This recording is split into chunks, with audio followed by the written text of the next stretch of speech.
diretamente do Rio de Janeiro ou está em São Paulo, Phil? Nesse momento estou no Rio de Janeiro aqui. Graças a Deus parou de chover um pouquinho, que essa semana tava uma chuvarada braba. Então tá bom. Vamos lá, já vai sair o IPCA aqui, gente. Deixa eu ver aqui se saiu. Saiu o IPCA, tivemos aí o IPCA, veio o anual, a projeção era 5,92% de inflação. Veio um pouquinho abaixo da média, veio 5,90%. E o IPCA mensal, ele veio na linha 0,52%. A gente começa aí, pergunta para quem aí está assistindo a gente, diminuiu também o preço aí das coisas perto da sua casa ou o alimento continua subindo? Essa é uma pergunta, né, pessoal. O Phil, dados de inflação aqui no Brasil vindo em linha.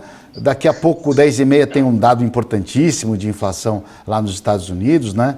Esse indicador, ele justamente marca ali ele só não coloca dentro das famílias ali os alimentos e o combustível pela variação, pelo oscilar bastante, mas entre vestuários, locação, entra tudo, esse é um número muito importante aí. O que a gente pode imaginar? A expectativa de um mercado é que esse número diminua um pouco, né? E que seja favorável para a Bolsa no mundo como um todo. O que você aguarda aí para esse indicador? Vamos fazer o paralelo Brasil e depois queria que você já falasse desse número americano. Pois é, exatamente. A gente vai ter a divulgação aí do Core PCE, né? Que é o indicador mais observado pelo Banco Central americano aí para medir a inflação, e como você mencionou, ele é o indicador core, né, que exclui preço de energia e alimento, porque como é muito volátil, né, acaba que os choques não são tão permanentes assim, como a gente viu, por exemplo, esse ano, né, vimos aí petróleo negociando a 130, minério de ferro a 140, vimos o preço do trigo aí triplicar de valor e agora já arrefecendo bastante, né, então a perspectiva é de uma redução, né, na inflação americana e na inflação global. A gente já está aí com alguns meses consecutivos de aumento de juros lá fora, então com certeza a perspectiva é de arrefecimento aí. Se vier um número bom, com certeza uma melhora aí nas bolsas como um todo. Hoje a gente tem aí nesse momento o S&P futuro negociando 0,18 agora nesse momento, né? Então o Dow negociando 0,23 positivo, um desempenho sem expressão, né? Esses pregões agora desse final de ano tão sem volume e tão sem expressividade também, né? Então desempenhos bastante suaves, mas vamos aguardar aí o PCI para a gente ver como é que vem. As bolsas hoje operam de forma mista, mas sem muitos ganhos ou perdas expressivas. Guga, o dólar está abriu na verdade, né? A bolsa nesse momento trabalha com uma alta de 0,25%, tentando dar um beijinho nos 110 mil pontos. E o dólar, que trabalhando aí muito, mas muito próximo ao preço de fechamento de ontem. A moeda que amassou muito esses últimos dias, né, Guga? O dólar caiu bastante aí, trabalhando abaixo dos 5.200. Pelo que a gente está observando aqui, uma bolsa próxima a 110 mil pontos, fazendo um comparativo, uma bolsa acima de 110 ali, vamos falar 110, 111 mil pontos, o dólar 5,150, 5,15 na verdade o futuro, 5,10, a gente consegue imaginar. Então, o Guga sempre faz todos os dias aqui uma análise dos mercados futuros e ele ficou faltando essa análise futuro do dólar. Então eu queria que o Guga já pegasse o balaio aí, fizesse a sua leitura do dólar e o Phil complementasse o que ele acha do câmbio aí, em que ele está observando aí. Vamos lá? Bora. Bom, eu a 5,15, né, 5,16 aqui, desculpa, 556, eu sou tomador, tá? No dia de hoje, assim, sou comprador para voltar para os 5,172. Tá? Acho que a gente ficar com o dólar abaixo desse patamar que nós estamos aqui agora, acho um pouco mais fora de mão. Né? Eu acho que seria uma super janela de oportunidade. Né? Nessa região dos 5,172, já estava me coçando aqui para tomar posição, né? Pelo menos para voltar aqui a 5,187. Tá? E o melhor cenário assim, que eu tenho para agora, para a partir da manhã, né, se por acaso a gente começar a melhorar desses patamares que nós estamos agora, eu não duvidaria o dólar voltar lá para a região dos 5,210, por aí. Tá? Então, é o que eu estou acompanhando, é o que eu estou monitorando. Tá? Então, aqui a 5,156 sou tomador, né? Aqui a 5,172 estou me coçando, mas pô, em função da abertura, do contexto todo, vou esperar um pouquinho mais, né? Mas é a fotografia que eu tenho, né? Acho que a gente não acelera, né? Acho que o dólar não tende a rasgar dessa região que nós estamos para baixo, não. Dando um bom dia aqui para o Rogério Torres, que chegou agora. Bom dia, Rogério. Vamos lá, vamos chegando aqui o pré-market. Phil, dólar, cara, dólar. Tem que perguntar, o Silvio acabou de chegar. Bom dia, Silvio Rogelém. Bom dia, meu brother. Ô, Phil, dólar, cara, dólar aí, agora nesse exato momento, ele trabalha com uma queda de 0,14, bem no preço de fechamento de ontem. Podemos esperar um movimento, não vamos nem falar no longo prazo, aliás, se eu falar no dólar 11 horas da manhã no Brasil, é longo prazo, né? De tanta volatilidade que é, de tão incerto que é. Não vou nem falar para o ano que vem. Para esse final de ano, acho que já está precificado, já está na banda certa, ou você ainda consegue visualizar algum balanço um pouquinho mais extremos desse ativo?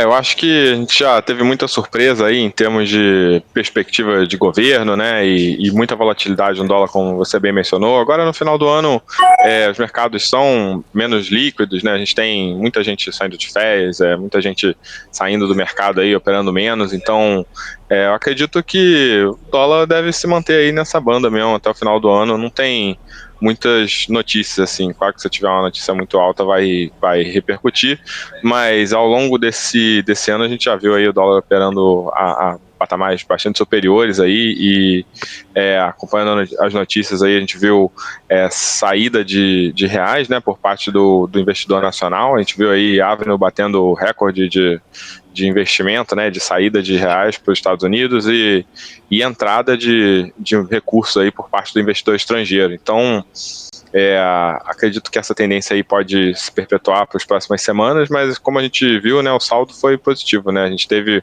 uma alta expressiva aí nas semanas subsequentes à eleição e depois um retorno a um patamar mais normalizado. Então a perspectiva nossa é ficar nesse 5,20 com 5,30, 5,15 com 5,30 aí até o final do ano.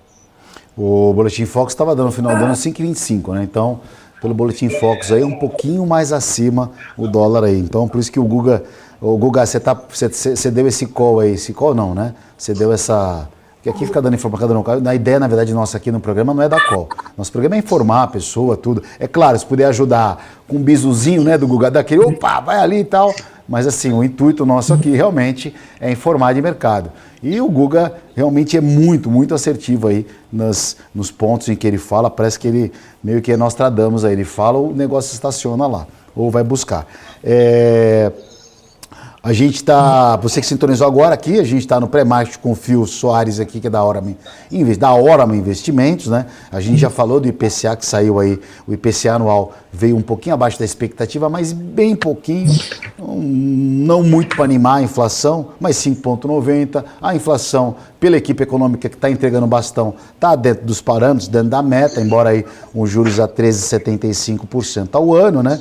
Eu acho que o erro inicial, Phil e Guga, foi ter colocado os juros brasileiros a 2%. Isso foi talvez a manobra mais negativa da equipe econômica que está passando o bastão, em ter deixado os juros ter caído tanto aqui no Brasil, para depois ter que subir muito. Isso mata com qualquer investidor.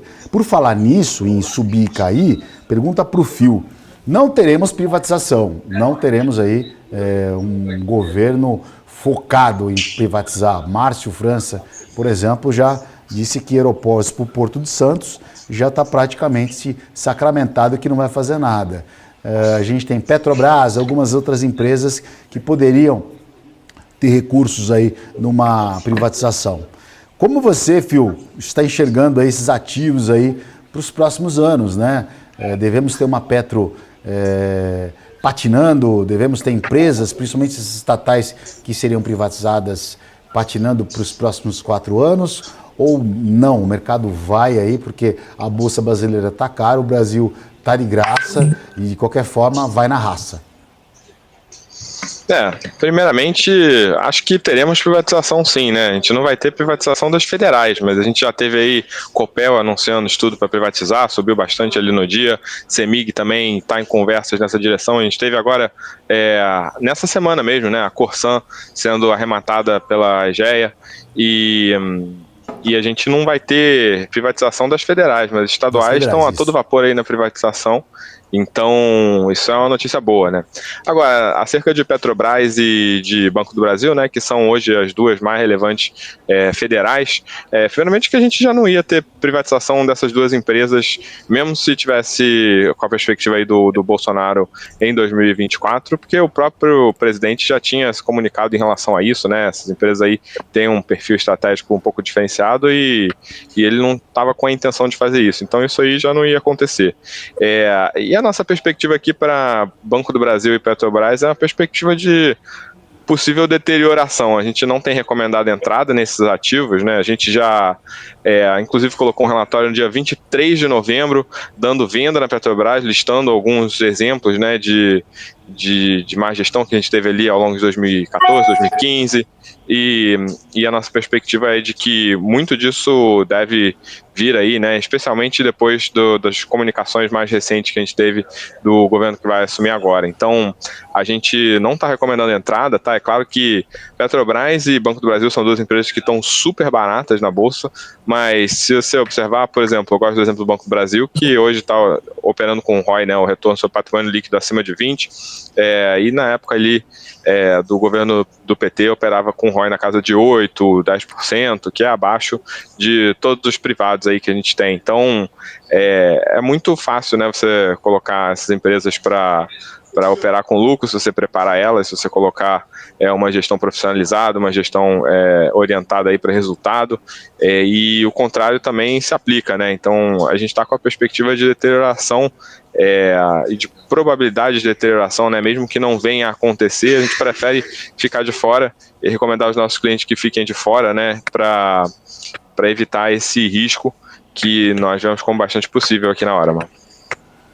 Guga, vou deixar você fazer a pergunta pro convidado, por favor. Só lembrar, Guga, só falar uma coisa, tá?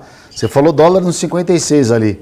Chegou 4,160, mas entrou uma galera comprando. Aí você deu alguma ordem? Você que tá segurando esse dólar aí, bicho? Não tô segurando nada, cara. Tô acompanhando aqui mesmo. Eu já entrei no ritmo de férias aqui. Né? Não tô mais tão ansioso assim com as movimentações, né? Se sair esse trade aqui vai ser o último do ano, pode ter certeza. Não faço mais nada. Fecho a tela do computador e só 2023 agora. Sua mulher agradece, viu? Que sua mulher agradece, que ela tá querendo também que você brinque com o filho, para passear um pouco, né? Sai do computador, rapaz, vamos pra praia, vamos fazer alguma coisa. Guga, fica à vontade em perguntar pro Fio aí. Não, minha pergunta para o Fio é mais uma pergunta de final de ano mesmo. Né? O que ele sugere aí para os investidores? Como ele sugere os investidores virarem um ano? Né?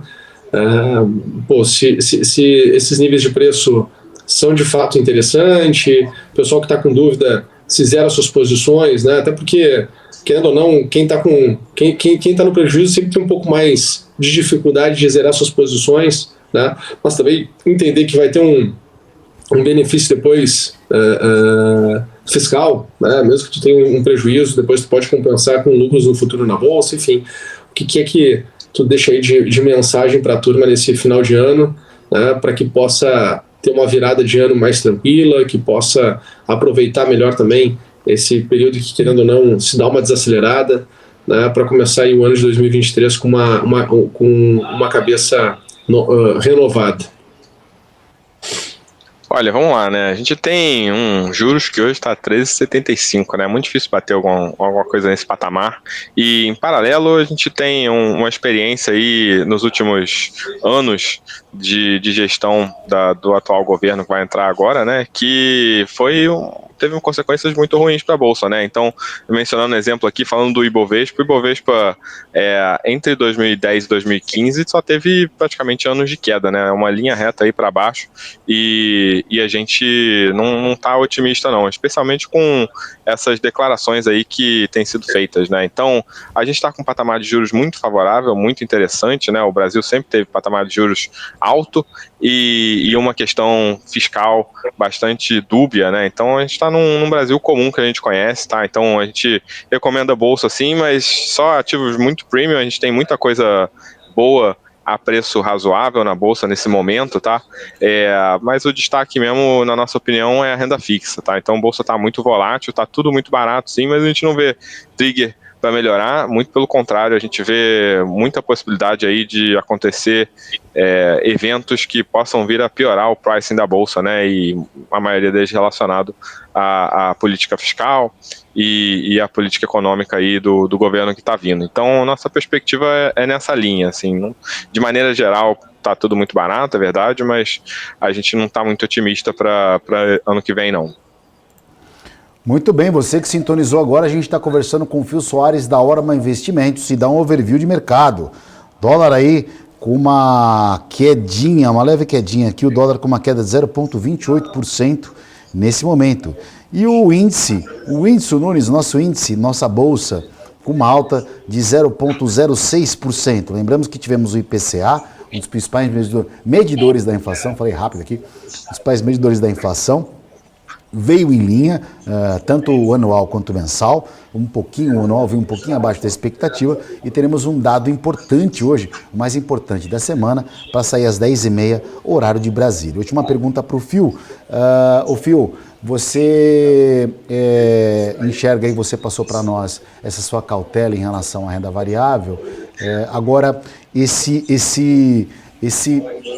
vamos falar aqui, você está olhando o mercado de forma negativa, vamos falar que você está cauteloso. Essa cautela que você tem é por um cenário interno, por uma troca de governo, uma transição, ou você está olhando essa cautela para o que vem lá de fora, Europa, Estados Unidos, China? Olha, a gente está olhando mais para o cenário interno mesmo, né? A gente está lá fora com a perspectiva de continuidade desse ciclo de alta de juros que a gente está observando, né? Já está aí na nossa concepção, já passou da metade do caminho, então, mas a gente ainda tem uma alta relevante aí de juros para acontecer. Em paralelo, a gente tem perspectiva de reabertura da China, né? Então, a China que estava com uma política restritiva muito grande ao longo desses últimos 6 meses, agora ensaia uma liberalização e isso é muito bom, especialmente para commodities, né? Então a gente está bastante otimista aí com commodities, gostamos bastante de Vale, achamos que é um case muito interessante, o minério nesse 110 garante um lucro bom para Vale, né? E temos outras empresas de commodities também, né? Gostamos bastante aqui de Minerva, na Orma, um frigorífico que é super bem tocado, a gente acha que tem tudo para ir bem aí nesse futuro próximo. Papel celulose também gostamos bastante, então exportadoras, né, produtoras de commodities, achamos que tem muito potencial aí para ficar a estabilidade ou ter uma alta aí no próximo ano, nos próximos 2 anos e também pagamento de dividendos interessante, que é o que a gente vê aqui. E gostamos também do setor de energia elétrica, que é bem mais estável, bancos também, por mais que seja um pouquinho mais exposto à atividade econômica, a gente vê uma vantagem aí bem boa nos bancos, especialmente Bradesco, que teve uma queda substancial, a gente não acha que esse ROI de 12% deve se perpetuar para o futuro.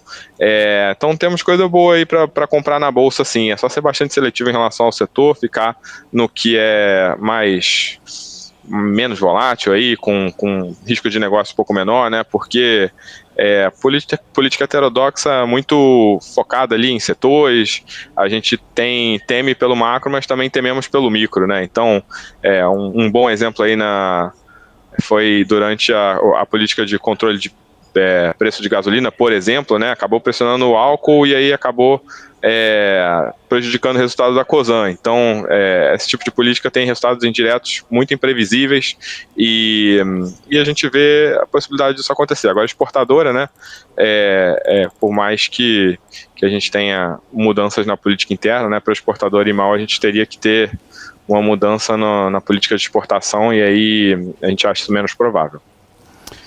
Muito bem, obrigado pela participação e conversamos com o Phil Soares da Orma Investimentos. Phil, muito obrigado, um ótimo Natal para você, boas festas por aí e para todos da Orma. Opa, muito bom dia aí para todo mundo e bom trabalho. Bom, Guga.